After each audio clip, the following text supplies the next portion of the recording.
Ever thought history could be stranger than fiction?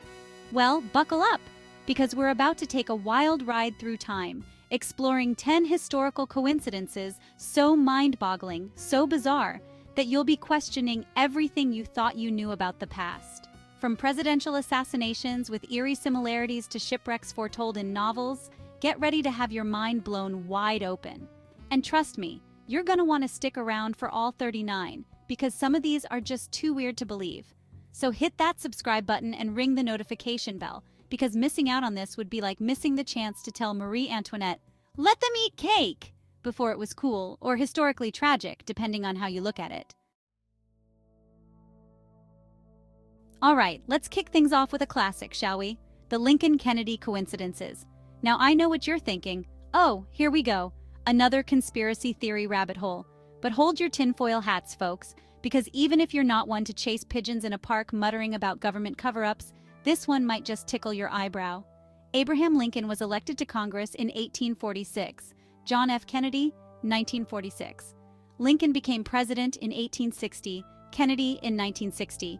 Both were shot on a Friday, both in the head, both by Southerners, both succeeded by a dude named Johnson. I mean, come on, you can't script this stuff. It's like the universe was trying to tell us something. But instead of using its words like a normal, well-adjusted cosmos, it just kept hitting us with these increasingly obvious historical parallels. Let's dive deeper into these eerie coincidences. Both Lincoln and Kennedy had 4 children. Lincoln had Robert, Edward, Willie, and Tad. Kennedy had Caroline, John Jr., Patrick, and Arabella.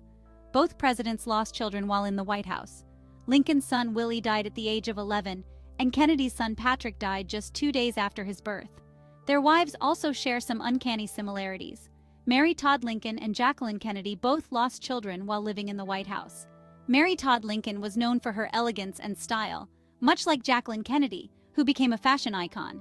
Here's another twist. Lincoln had a secretary named Kennedy who warned him not to go to the theater, and Kennedy had a secretary named Lincoln who warned him not to go to Dallas. Spooky, right?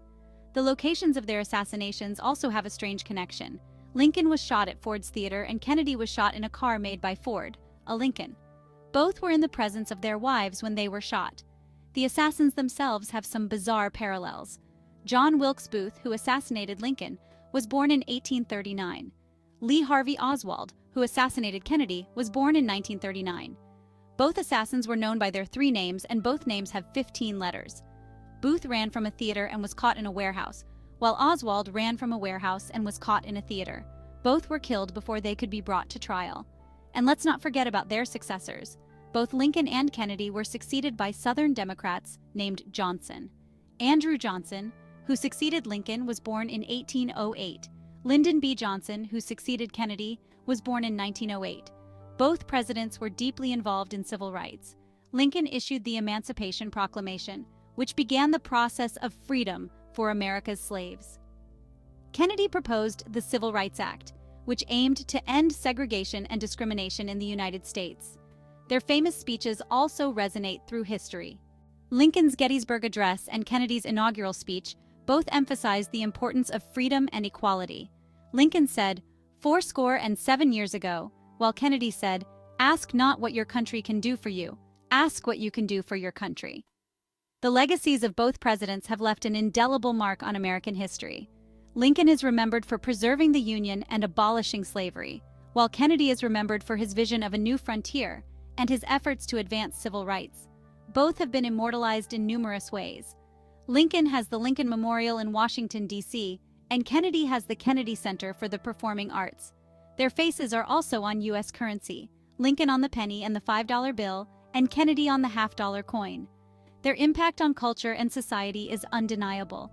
Lincoln has been portrayed in countless films, books, and plays, while Kennedy's life and tragic death have been the subject of numerous documentaries, movies, and conspiracy theories. Historians continue to analyze and debate their presidencies, their policies, and their personal lives. The Lincoln-Kennedy coincidences remain a fascinating topic for both scholars and conspiracy theorists alike. So, what do we make of all these coincidences? Are they just that, coincidences, or is there something more at play here? Some believe it's a sign of a deeper cosmic connection, while others see it as a series of random events that just happen to align in a peculiar way. Whatever the case may be, the Lincoln-Kennedy coincidences continue to captivate our imaginations and spark our curiosity. They remind us that history is full of mysteries, and that sometimes the truth is stranger than fiction. As we reflect on these two iconic figures, we can't help but wonder what other hidden connections and parallels might be lurking in the annals of history, waiting to be discovered.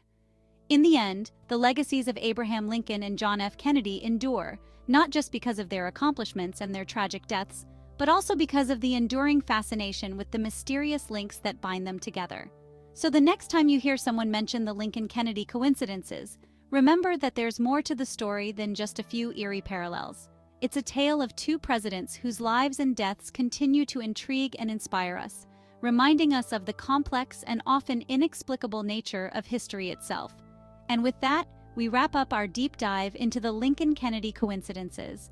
Whether you're a skeptic or a believer, there's no denying that these two presidents share a connection that transcends time and continues to captivate us to this day. Thanks for joining us on this journey through history. Until next time, keep questioning, keep exploring, and keep uncovering the mysteries of the past. Now let's talk about Mark Twain, a man who knew a thing or two about wit, wisdom, and apparently cosmic timing. You see, Twain was born in 1835, the same year Halley's Comet graced us with its presence. And as if that wasn't enough of a celestial mic drop, the man went and died in 1910. You guessed it, during Halley's Comet's next visit. I mean, talk about knowing your audience, right? It's like Twain looked at the universe and said, "Listen, I'm only showing up for the big events. You want me back? Make it flashy." And the universe, being a big fan of his work, apparently obliged. Let's move on to a story that's less cosmic joke and more punch-in-the-gut tragic. The Hoover Dam, a marvel of engineering, a testament to human ingenuity, and sadly, the site of a heartbreaking coincidence. During the dam's construction, which, let's be honest, was probably about as safe as trying to pet a badger riding a Roomba on the edge of a cliff, there were fatalities. A lot of them. But the first and last men to die? Father and son, George and Patrick Tierney. I mean, you couldn't write a Greek tragedy this gut-wrenching if you tried. Now, who doesn't love a good curse, right? Especially when it involves ancient tombs, mysterious deaths, and whispers of vengeful spirits. Enter the curse of the Pharaohs. After the discovery of Tutankhamun's tomb in 1922, a string of unfortunate events befell some of those involved. Now, before you go full Indiana Jones on me, let's be clear. Curses are about as real as a unicorn riding a Segway to work. But the timing of these deaths, coupled with our natural human tendency to love a good spooky story, made sure that the legend lived on. In 1898, author Morgan Robertson penned a novel called Futility, about a supposedly unsinkable ship named Titan that, you guessed it, hit an iceberg and sank. Sound familiar? Fast forward 14 years and the RMS Titanic, a real-life behemoth of a ship, touted as unsinkable, met the exact same fate. Coincidence? Probably. But it's enough to make you want to stock up on lifeboats and maybe brush up on your semaphore just in case. You know, for next time. Imagine this. You're just trying to live your life, minding your own business, when suddenly your house becomes the unlikely epicenter of a historical event. Annoying, right? Now imagine that happening twice. That's the story of Wilmer McLean, a dude who just wanted to chill in peace. The first shots of the Civil War were fired near his house in Manassas, Virginia. He's like, okay, that's enough excitement for one lifetime. So he moves, only to have the war literally follow him. The surrender at Appomattox? Yeah, that happened in his new living room. Talk about bad feng shui. Edgar Allan Poe, the master of the macabre, the king of creepy poetry, apparently also dabbled in a bit of time travel on the side. Okay, not really, but it sure seems like it when you look at his 1838 novel, The Narrative of Arthur Gordon Pym of Nantucket. In it, a character named Richard Parker is shipwrecked, and get this, eaten by his fellow survivors. Fast forward 46 years, and guess what? A real-life shipwreck occurs with a young sailor named, wait for it, Richard Parker meeting the same grim fate. Poe master of horror, or just really good at predicting the future? You decide. Now for a story that proves that maybe, just maybe, we should all be playing the lottery a little more often. Meet Angelo Gallina, a man who clearly made a deal with Lady Luck, twice. In 1957, Angelo won the Italian lottery. Lucky guy, right? But hold on, it gets better. 4 years later, he won again. With the same numbers. I mean, what are the odds? Actually, someone probably knows the odds, but the point is, they're astronomically small. Angelo Gallina, you, my friend, are a statistical anomaly.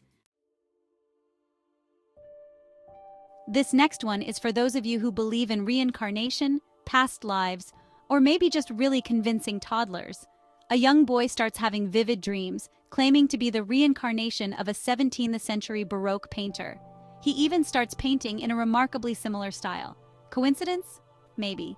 Or maybe this kid is the real deal, back for an encore performance and rocking a sippy cup instead of a paintbrush this time around.